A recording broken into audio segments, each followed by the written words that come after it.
As forças ucranianas lançaram uma saraivada de bombas planadoras de fabricação norte-americana para neutralizar 40 tropas russas, enquanto Moscou sofria perdas significativas em meio à ousada incursão de Kursk desde 6 de agosto.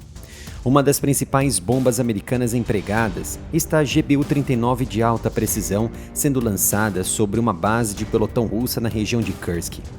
Muito provavelmente a Ucrânia esteja empregando seus kits caseiros e planeios que passaram a produzir com base na experiência assumida na guerra e com a transferência de tecnologia dos kits JDAM dos Estados Unidos. O comandante da Força Aérea das Forças Armadas da Ucrânia, Nikolai Oleshchuk, disse que a Ucrânia atacou satisfatoriamente posições russas na região de Kursk.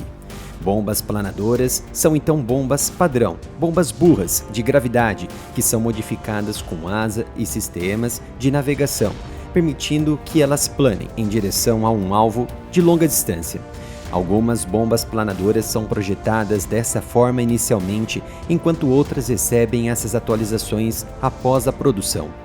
Essas melhorias e deslizamento permitem que as bombas viajem mais longe e são mais precisas do que as bombas não guiadas. A incursão também tem como objetivo forçar a Ucrânia a redistribuir tropas das linhas de frente na Ucrânia para a região de Kursk, o que pode afetar o ritmo e as perspectivas dos esforços ofensivos do inimigo na Ucrânia.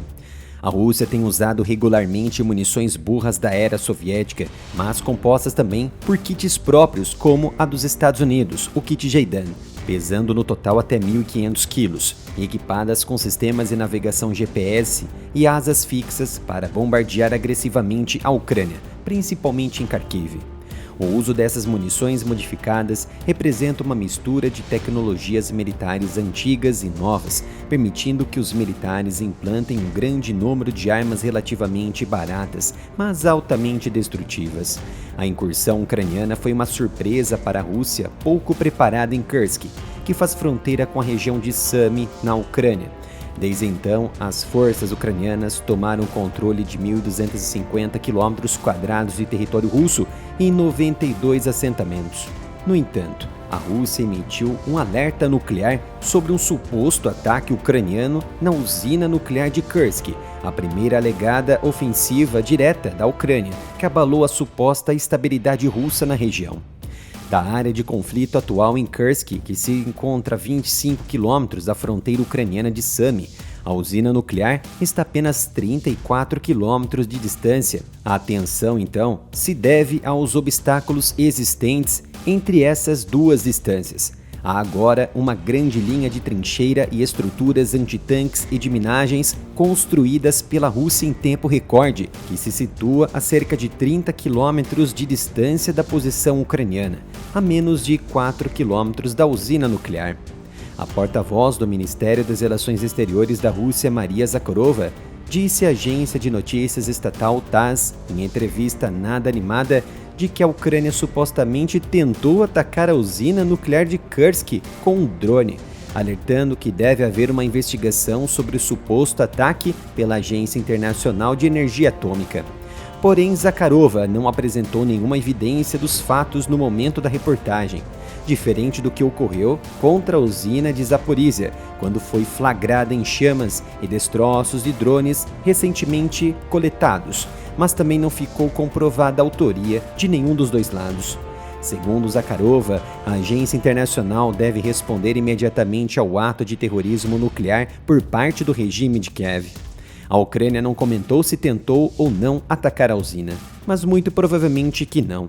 Isso porque a maior e mais importante estratégia de guerra ucraniana seria exatamente a sua captura e controle total, estável, como posto avançado de defesa contra qualquer resistência russa.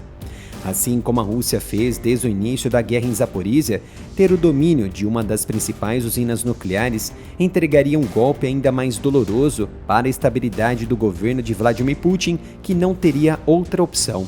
Ou sua população enfrentaria a falta de energia e as consequências disso no outono e no inverno russo, com uma possível captura da usina de Kursk, ou Putin abriria negociações como moeda de troca. Em um comunicado divulgado na quinta-feira, a Agência Internacional de Energia Atômica escreveu que foi informada pela Rússia que os restos de um drone foram encontrados a menos de 100 metros de distância da instalação de armazenamento de combustível nuclear usado da usina de Kursk. Vale a pena observar que durante o controle e domínio da usina de Zaporizhia, a Rússia jamais atacou diretamente a usina nuclear. Então eu lanço o questionamento: a Ucrânia faria isso? Acredito que não. O diretor-geral da Agência Internacional de Energia Atômica, Rafael Grossi, deve visitar o local na próxima semana e pode abordar o suposto ataque, que pode ser considerado uma violação dos termos internacionais de que a Ucrânia ainda faz parte. Atividade militar nas proximidades de uma usina nuclear é um risco muito sério para a segurança e proteção nuclear do homem e também do ambiente. A Rússia inicialmente visava uma vitória muito rápida sobre a Ucrânia. Alguns projetavam até de algumas semanas, que era vista como tendo um exército um pouco melhorado desde que foi invadida em 2014, quando perdeu o território estratégico da Crimeia no Mar Negro.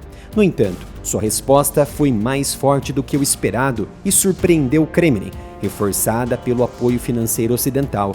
Isso impediu a Rússia de fazer uma vitória fácil e rápida, e a guerra continua se escalando diariamente até o momento. Obrigado a todos que estão visitando e ajudando o canal comprando os meus produtos na loja oficial, umapenca.com/área militar.